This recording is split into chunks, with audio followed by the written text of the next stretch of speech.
Okay, let's take this 1985 BMW 635 CSI automatic for a spin. All the lights will come up the way they should, ABS light, all the right bits and pieces.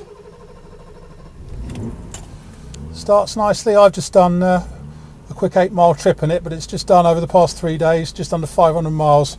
Come from Northern Ireland. We've just taken it in part exchange against a Land Rover Defender. Having said that, I love these and I've had several of them over the years, so I can tell you pretty much what there is to know about it with authority. It is rather lovely, I'll give it that. I'm going to do a slightly different video today where we're manoeuvring. As you can probably see, I've just been down the DVLA local office to get it put back on UK registrations. Going to keep the Irish plates, it's quite nice, but when they come over from Ireland, they do need to have, from the Northern Ireland, they do need to have a new V5. I just wanted to check that the MOT was valid over here, and apparently it is. So no issues there. It's MOT at the moment till August. It's also taxed till August as well.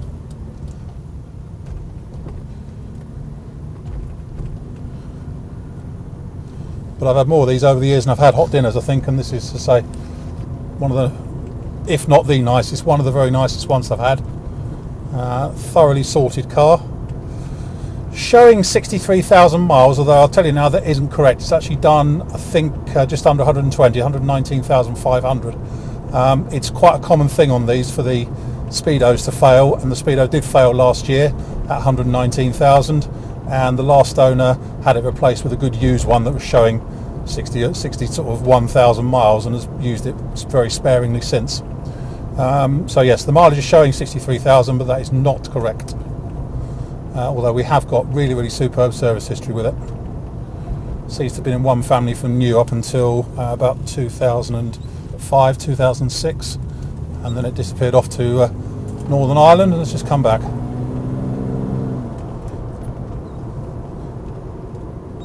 But starts nicely. Performs very sharply, as a good one of these should.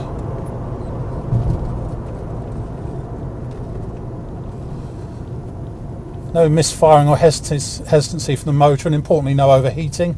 The temperature gauge is, well, I was stopped for about half an hour in the DVLA, but before that I came through Reading and down the M4, and it was just outside of the cold zone basically. No overheating whatsoever, no misfiring or hesitancy. This is a bit boring sitting here, I must admit. Actually made a mistake doing this video like this. I want to show you what it was like at a bit of speed though. All the instrumentation in front of me is all working, which is unusual because normally, say, these can suffer at this age from problems with the instruments. But speedo, rev counter, temperature gauge, fuel gauge, all working as they should. I think the only thing that is no longer working as normal is the service indicator light.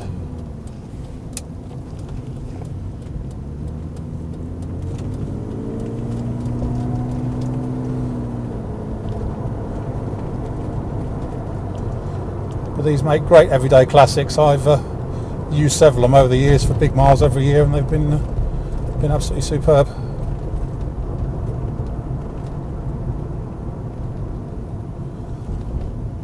Gearbox feels nice on this one as well. The change quality is very good. It's not jerky at all. It's nice and smooth. It goes into the lockout top gear exactly the way it should. As I say, you've got ABS and the light all goes out the way it should. Does everything correctly.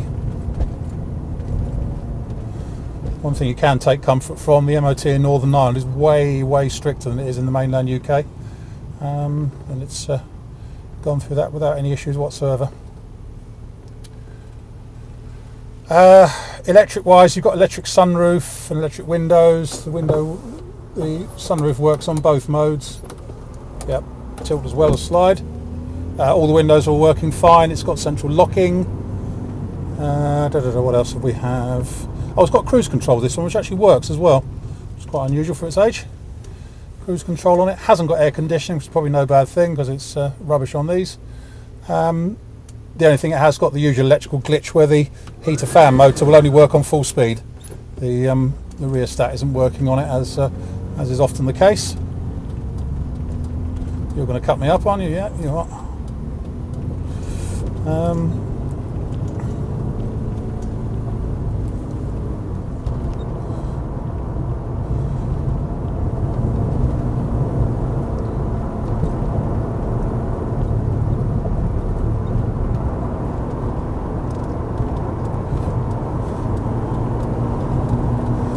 And being really critical, the only thing I could say is that the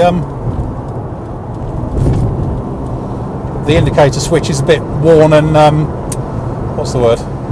It's not particularly clicky and precise. It's a bit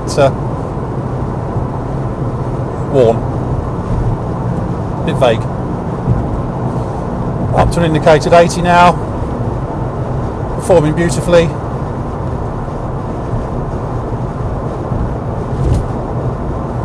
It'd be foolish for me to go any faster with the camera on, especially as we're publishing it, but let's flick the cruise control on. Cruise control's holding it beautifully. No problems with tracking or anything like that.